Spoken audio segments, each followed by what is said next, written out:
Hi guys, in this video we'll talk about how to add Costco card to your Apple Wallet. So the first thing that you need to do is just find the wallet application into your iPhone, and here is the application called Wallet.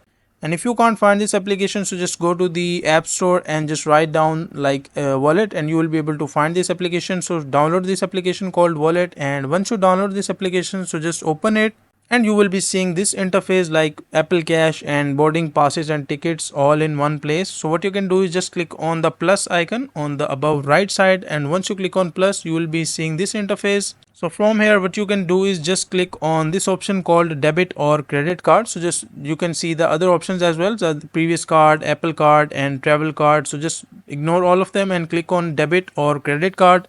And once you click on debit and credit card, so just click on continue, and from here you can like read the options: hold near card, hold iPhone near the chip on the card to add it to the wallet. So just hold it to the like Costco card, near the Costco card, and you will be able to add it. And if you want to enter the details manually, so just click here, and from here you can just enter the details like your name and the card number. And once you enter the card number and name, just click on next, and your Costco card will be added to Apple Wallet. So that is a simple and easy process of how you can add Costco card to Apple Wallet.